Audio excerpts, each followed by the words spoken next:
जीवन दर्शन, निर्बलता से सफलता और सत्य की खोज। निर्बलता और मानवीय मर्यादा। संसार में जन्म लेने वाला प्रत्येक प्राणी किसी न किसी रूप में अपूर्ण है। प्रकृति ने किसी को शारीरिक बल दिया है तो किसी को मानसिक तीक्ष्णता से वंचित रखा है। कोई बहुत तेज दौड़ सकता है पर भारी बोझ नहीं उठा सकता। कोई स्वस्थ है पर अतीत के पापों की स्मृति उसे चैन से जीने नहीं देती। यह निर्बलता वास्तव में ईश्वर का उपहार है, क्योंकि यही हमें विनम्र बनाती है। परंतु समस्या निर्बलता नहीं है। समस्या वह मर्यादा है जो मनुष्य का मन स्वयं निर्मित कर लेता है। जब हम अपनी कमी को अपनी नियति मान लेते हैं तो हम पराजित हो जाते हैं। जो व्यक्ति साहस के साथ पुरुषार्थ करता है वह इन सीमाओं को लंघ जाता है। ईश्वर हमें निर्बलता दे सकता है, लेकिन हारना या जीतना हमारे मन के संकल्प पर निर्भर है। वर्तमान का महत्व। समय की रेत मनुष्य का जीवन एक रेत की घड़ी और ग्लास के समान है। जो रेत नीचे गिर चुकी है वह हमारा अतीत है जिसे बदला नहीं जा सकता। जो रेत अभी ऊपर है वह भविष्य है जो अनिश्चित है। जीवन का वास्तविक सत्य वह संकुचित मार्ग है जहाँ से रेत का एक एक कण वर्तमान में गिर रहा है। हम अक्सर या तो बीते हुए कल के पछतावे में डूबे रहते हैं या आने वाले कल की चिंता में योजनाएं बनाते रहते हैं। इस कश्मकश में हम उस एकमात्र क्षण को खो देते हैं जो वास्तव में हमारा है, वर्तमान। भविष्य को न तो देखा जा सकता है और न ही पुनर्तः निर्मित किया जा सकता है। इसे केवल धैर्य और साहस के साथ आलिंगन दिया जा सकता है। यदि हम हर पल को पूर्णता से जिएं, तो जीवन उत्सव बन जाएगा। ज्ञान प्राप्ति और मन का समर्पण। विद्या या ज्ञान प्राप्त करने के मार्ग में सबसे बड़ी बाधा स्वयं हमारा मन है। जब हम ज्ञान की खोज में निकलते हैं तो अहंकार, ईर्ष्या और संदेह हमें घेर लेते हैं।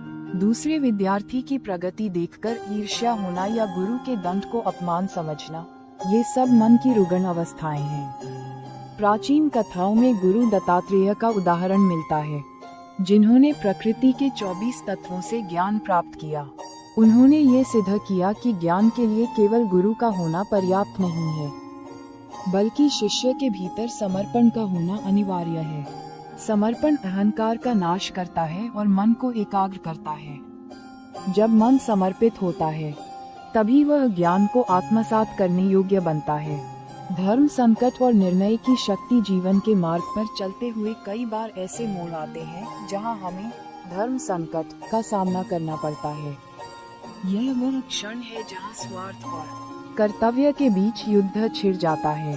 अधिकतर लोग इसे पहचान नहीं पाते और भीड़ का हिस्सा बनकर बह जाते हैं।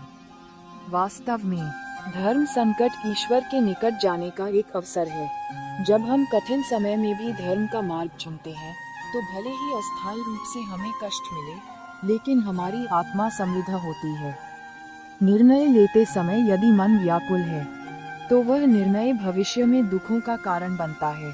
शांत मन से लिया गया निर्णय ही सुखद भविष्य की नींव रखता है। संबंधों का आधार स्वतंत्रता बनाम मर्यादा। जब दो व्यक्ति निकट आते हैं तो वे एक दूसरे पर अधिकार जताने लगते हैं। हम अक्सर संबंधों के नाम पर सीमाएं और मर्यादाएं खड़ी कर देते हैं। यदि कोई उन सीमाओं को तोड़ता है तो हमें क्रोध आता है और हम आहत महसूस करते हैं। परंतु क्या हमने कभी विचार किया कि प्रेम का वास्तविक स्वरूप क्या है? प्रेम बंधन नहीं बल्कि स्वतंत्रता है। जिस प्रकार मर्यादा किसी संबंध की देह शरीर है, वैसे ही स्वतंत्रता उस संबंध की आत्मा है। जहाँ स्वतंत्रता नहीं होती वहाँ संबंध दम तोड़ने लगता है। सच्चा प्रेम वह है जो दूसरे को अपनी सीमाओं में बांधने के बजाय उसे खिलने का अवसर दे।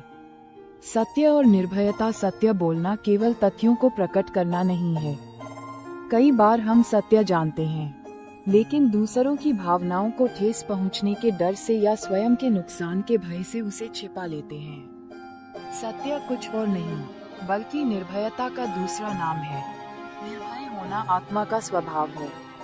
जब कोई व्यक्ति भय के बावजूद सत्य खड़ा होकर बोलता है, वही वास्तविक सत्य कहलाता है।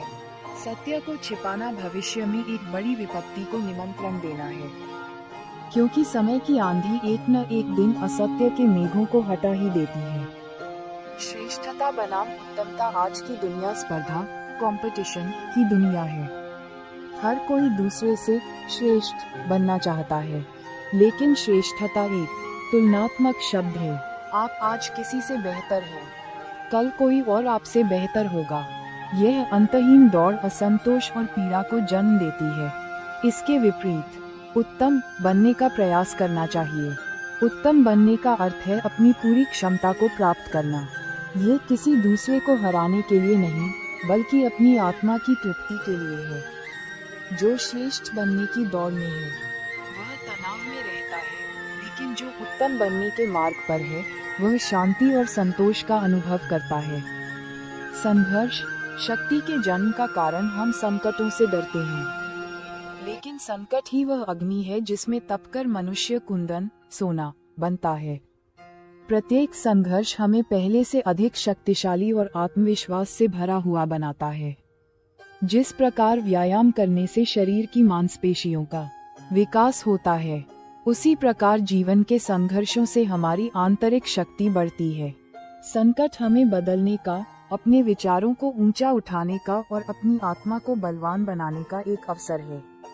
आत्मविश्वास और कुछ नहीं, बल्कि जीवन के संघर्षों को देखने का एक सकारात्मक दृष्टिकोण है। माता पिता का उत्तरदायित्व और संतान का भविष्य। माता पिता अक्सर अपनी संतानों के लिए एक सुरक्षित मार्ग बनाने का प्रयास करते हैं। वे चाहते हैं कि जो दुख उन्होंने झेले, वे उनकी संतान न झेले। लेकिन यहाँ 3 महत्वपूर्ण प्रश्न उठते हैं। क्या समय के साथ मार्ग और चुनौतियाँ बदल नहीं जाती?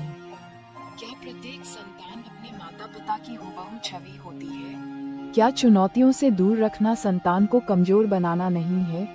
संतान के लिए मार्ग निश्चित करने से बेहतर है कि उसके चरित्र का निर्माण किया जाए। उन्हें नए संघर्षों से जूझने का मनोबल और ज्ञान देना ही उनके प्रति सच्ची श्रेष्ठता है। रहस्यों की गोपनीयता और शक्ति नीति। शास्त्र कहता है कि मनुष्य चाहे कितना भी शक्तिशाली क्यों न हो, उसकी हार की चाबी उसके अपने रहस्यों में छिपी होती है।